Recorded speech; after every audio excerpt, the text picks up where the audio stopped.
9F.2 and 9F.3. So I'll just explain what we're going to do there. Just like we did with sample means and standard deviations, we had confidence intervals, and then we said how large a sample size do we need to make to guarantee a certain level of confidence. All right, so that's what we're going to do in F2. And then in F3, just like we assessed claims, we're going to do that with proportions as well. So it flows on. And this is the last lesson where I'm sort of formally teaching you content, and then you've learned everything, so great work. All right, so here we have the 95% confidence interval for a proportion, right? And remember, I've been stressing to you guys the difference between P hat and P. All right, P hat is the proportion from a sample, P is the proportion we would obtain from a population, and P hat is indicative of the value of P. So that's a 95% confidence interval. And just like when we were talking about sample means, right, the width is the top boundary, take away the lower boundary. It's how far is it spanned. So if you think here's a proportion confidence interval, this would have a width of 0.1. Okay, the distance between those two is 0.1. The top one takes the bottom one.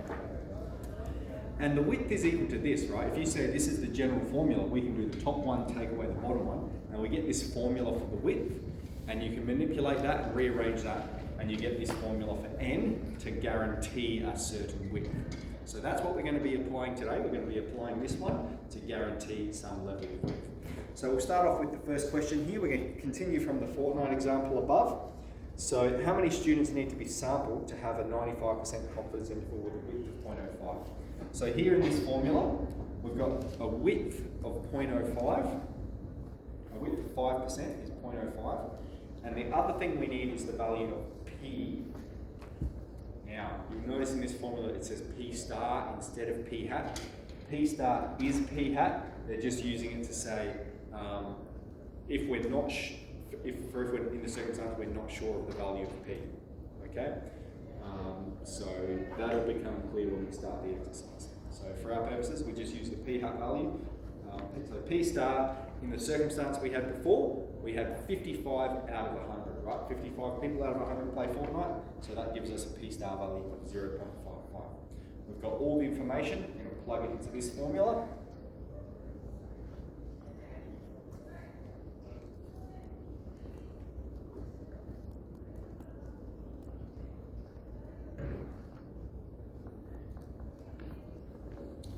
And we'll evaluate that.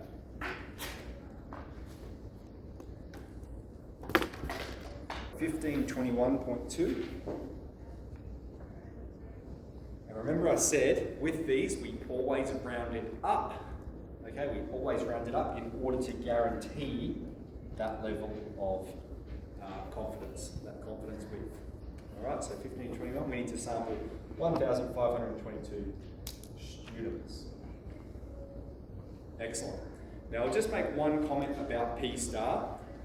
Occasionally, you're not given this preliminary value of P hat.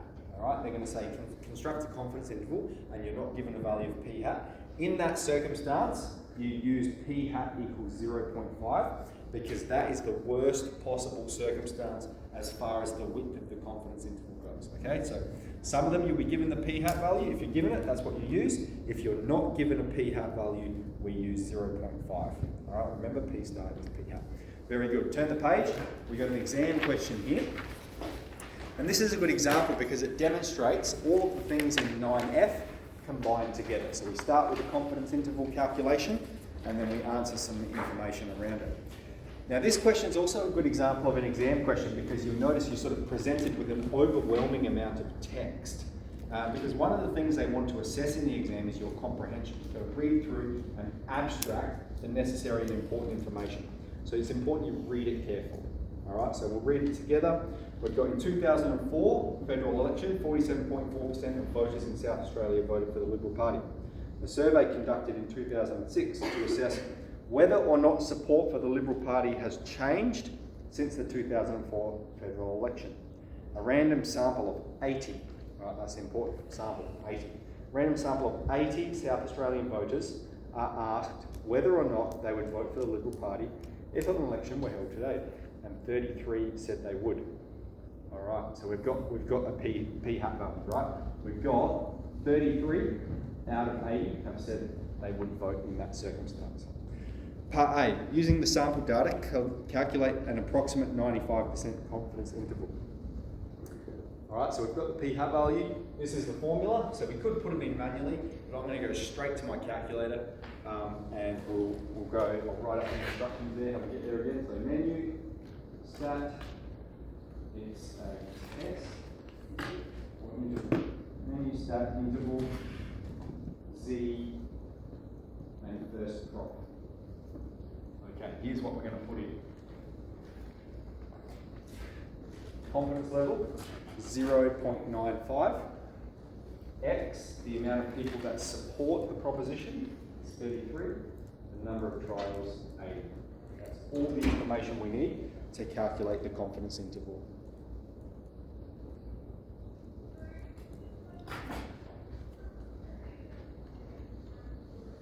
Okay, so here's the proposition. We get 0.305. 0.520.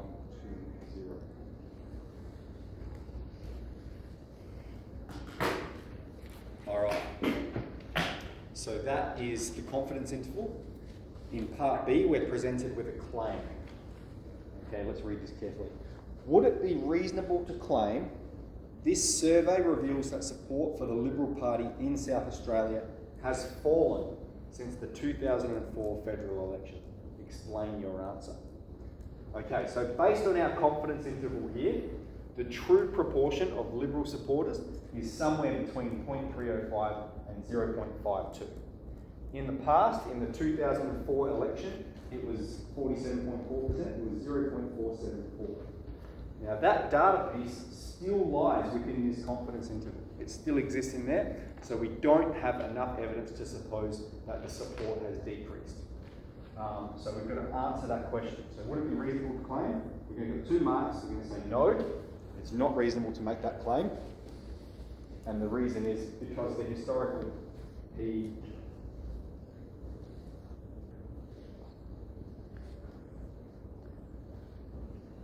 still lies in the confidence interval.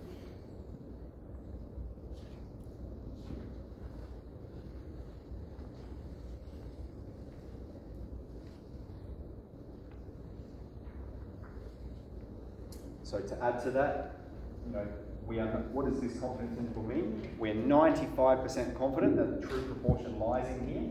The true proportion could be as high as 0.52 based on the data we're presenting. All right, so that's part B. And then part C, how large a sample size is required to produce data that would result in an approximate 95% confidence interval with a width no greater than 0.02. So we're going to use this formula. We have 2 1.96 divided by 0.02 squared multiplied by P 33 on 80. So 47.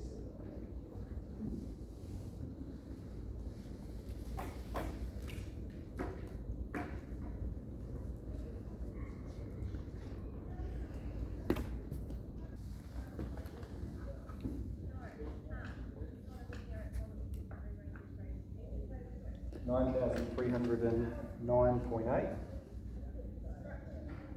So that's 9,310. And that's the answer to 3 significant figures, and it's also the answer we get when we round it correctly. So we need to sample 9,310. Excellent. So that's a good example of how we combine the different things to answer an exam question like that. So let's have a go at the exercise.